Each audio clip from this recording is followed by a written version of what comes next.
Take a look at this man. This is Gary Coleman in July 1998.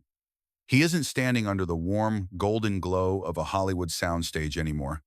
He's in a sterile California shopping mall, wearing a cheap polyester security uniform that doesn't quite fit his 4'8" frame. A woman named Tracy Fields approaches. According to eyewitness accounts, she didn't want an autograph for her children. She reportedly wanted to provoke him. She mocks his height. She ridicules his fall from stardom. She laughs at the fact that a man who once earned millions is now checking doors for minimum wage. In that moment, something snapped. One punch. That was all it took to bridge the gap between a sitcom legend and a criminal defendant. The handcuffs clicked shut, and the camera flashes that followed weren't for a red carpet, they were for a mugshot. To the world watching the evening news, it looked like the final proof that the cute kid from television had grown bitter and dangerous. But if you look closer, you see something else. You see a man who had been pushed into a psychological corner for 20 years, finally hitting back at a world that refused to let him grow up. Gary Coleman was a multimillionaire at 12. He was broke and in a jail cell by 30. This isn't just a story about a fall from grace. It is the chronicle of a man who was trapped inside a child's body and sold to the highest bidder until there was nothing left but bone and bitterness. To understand the punch in the mall, you have to understand the battle Gary was fighting long before fame arrived. Most people remember the catchphrase, the dimples, and the infectious grin. They didn't see the tubes. Medical histories later referenced in interviews tell a haunting story. When Gary was just 2 years old, his body declared war on itself. The diagnosis was focal segmental glomerulosclerosis, an aggressive kidney disease that, as some described it, began rotting his organs before he was old enough to understand the word survival. His first transplant failed in 1973. A second, in 1984, met the same fate. To stay alive, Gary had to spend hours every week hooked up to a machine that filtered his blood, a process that left him perpetually exhausted. The medications required to keep his body from rejecting his kidneys had a devastating side effect. They halted his growth. He was locked into a height of 4 feet, 8 inches for the rest of his life. While his peers hit puberty and moved into adulthood, Gary remained cute. He remained marketable. According to those close to the industry at the time, Hollywood saw a goldmine in that stunted growth. They saw a product that would never age, a character they could freeze in time. Gary wasn't just a person to the network executives. Reports suggest he was viewed as a high-yield asset. It was a cruel paradox. A man with the mind of an adult, navigating the complexities of a multi-million-dollar career while trapped in a body that the world insisted stayed frozen in 1978. And as the cameras rolled, the people he was told to trust most were already busy reaching into his pockets. By 1980, Gary Coleman was the undisputed king of the television mountain. At the height of his success, he was earning $100,000 an episode. In today's economy, that is the equivalent of a staggering $350,000 every single week. The world saw the flashy cars, the luxury of the 80s, and a child sitting on a mountain of cash. But in reality, Gary was sitting on a sinkhole. His adoptive parents, Sue and Willie, had established a trust intended to protect his future. At least, that was the official narrative. According to those familiar with the arrangement, Gary was told not to worry, that the money was being handled by professionals who had his best interests at heart. But reports suggested the reality was far more predatory. While Gary was sweating under the heat of the studio lights, the adults in the room were reportedly paying themselves massive salaries as managers and advisors. Some legal filings later suggested that as much as 75% of his earnings were being siphoned off before he ever had a chance to see them. Beyond the mismanagement, there was the silent, steady drain of the machine. Being Gary Coleman was incredibly expensive. Every week, those dialysis sessions had to be paid for. The surgeries, the heart scares, the recurring kidney failures, the cost of simply staying alive was astronomical. By the time he finally gained the right to look into his own accounts in the late 90s, the $18 million was a ghost. When he eventually filed for bankruptcy, he was left with a name that everyone remembered and a body that was beginning to fail him for good. 1989 was the year the fairy tale officially ended.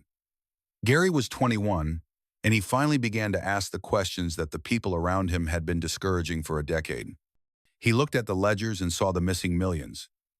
He saw the salaries his parents were cutting for themselves.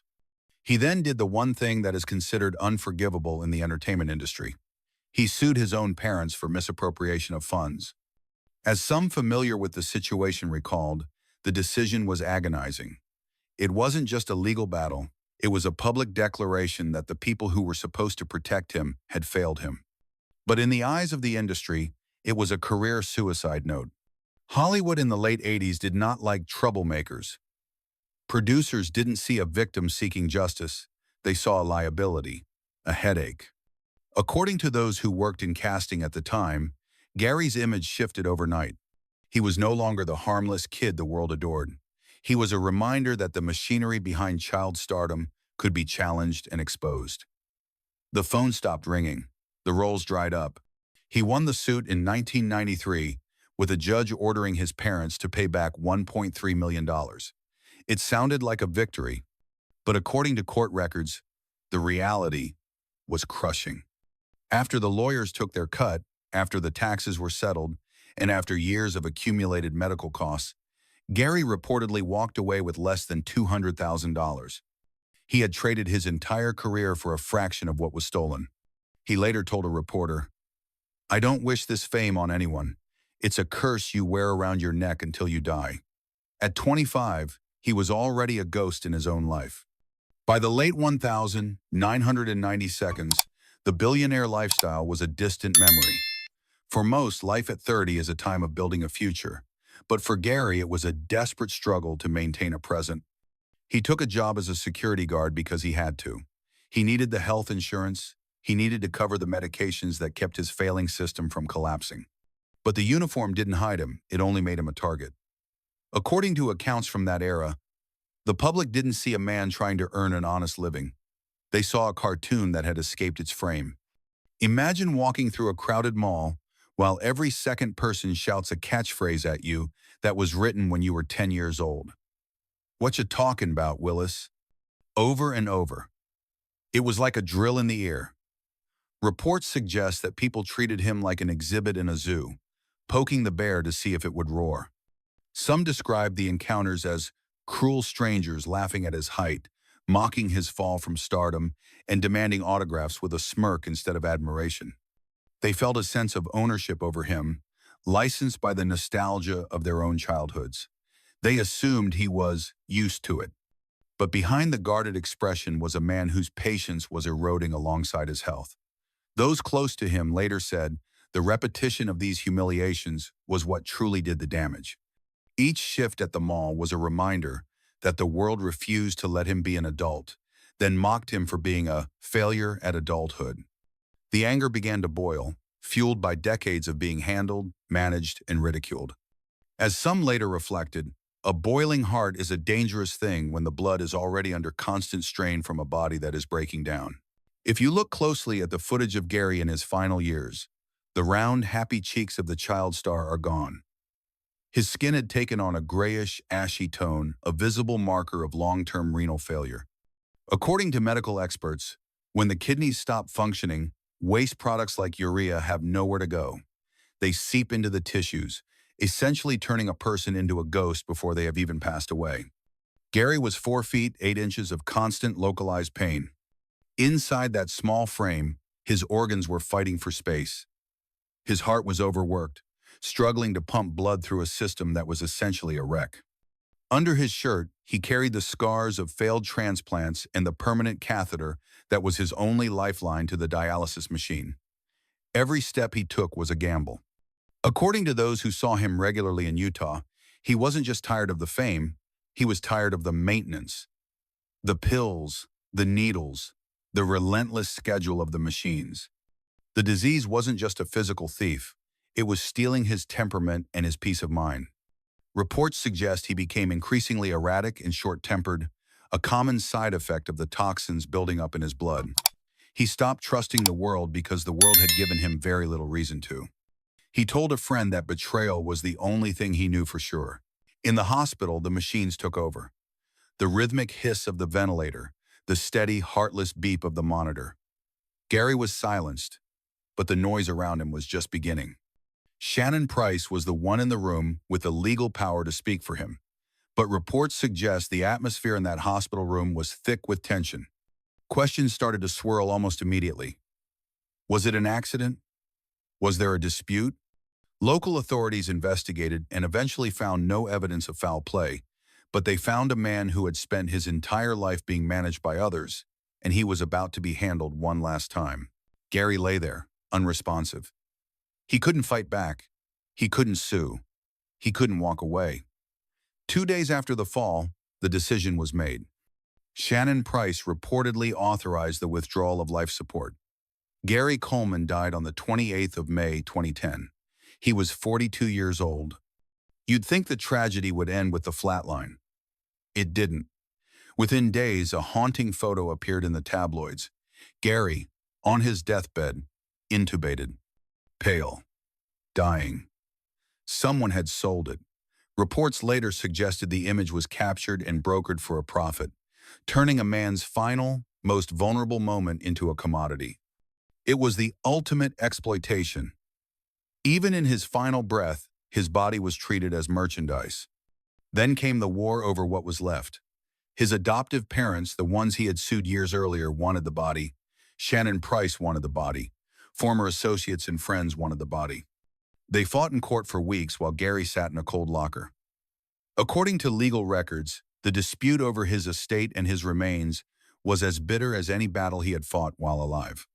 He had no peace in life, and the world seemingly wouldn't give him any in death. He once said, "I have no friends. I don't trust anyone. Betrayal is the only thing I know for sure."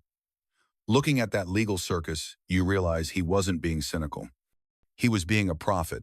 He was finally out of the cage. But the world was still trying to find a way to own the bars. Gary Coleman didn't get a grand Hollywood send-off. There were no star-studded memorials, no sweeping televised tributes from the industry that had once profited so heavily from his childhood. Instead, the silence that followed his death was filled with more of the same. More lawyers, more fighting, and more ink spilled over things that didn't matter. While the public moved on to the next headline, the man they had once called America's Kid remained in a state of legal limbo. The court battle over his remains lasted weeks. He sat in a morgue while people argued over who had the legal right to possess his ashes. According to those familiar with the proceedings, the dispute wasn't just about sentiment, it was the final chapter in a life defined by the struggle for ownership. Eventually, he was cremated. But even in ash, there was no simple peace. Reports suggest his remains were not scattered in a place of his choosing, but were instead locked away in a secure, undisclosed location. It was a final, tragic irony. A man who had spent his entire life trying to break out of various cages, physical, financial, and contractual, ended up in a final, literal one. In the end, Hollywood didn't just take his money and his health, it took his rest. It left him as a punchline that refused to age, a ghost that still haunts the late-night reruns of a simpler time. According to those who studied his journey, the tragedy wasn't that he failed to grow up, it was that the world never allowed him the space to try. He became a cautionary tale that the industry preferred to keep at a distance, a reminder of the human cost of a marketable childhood. The laughter that once filled living rooms across the country has long since faded, leaving behind only the cold, hard reality of a life that was used up before it ever truly began. So, what is the final tab for 40 years of fame? For Gary, the cost was everything. He was a boy who became a product, and a product that became a victim. He spent his life searching for someone to trust, only to find that in a town built on illusions, trust is often just another word for leverage. He wasn't just a child star, he was a warning. He was a man who lived his life in a goldfish bowl while the world waited for him to drown. He finally did, and the world simply switched the channel.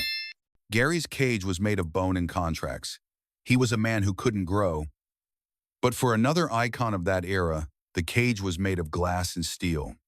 In the same years that Gary was the king of the sitcom, another man was the king of the sky. He was the highest paid actor on television. He had the jawline of a god and a multi-million-dollar high-tech helicopter at his command. He had the world in the palm of his hand, and for a moment, it seemed like he would never have to come down. But he crashed harder than anyone thought possible. It wasn't a disease that took him down. It was a fire that burned from the inside out. He went from the cockpit of a legend to a trailer in the desert, a man who woke up one morning to find his life, his fame, and even his own leg were gone. You think you know why the pilot of the clouds fell to earth? You think you know the true cost of being the Sky King? The file is open. The pilot is waiting. Let's talk about the man who flew too high and hit the ground at terminal velocity.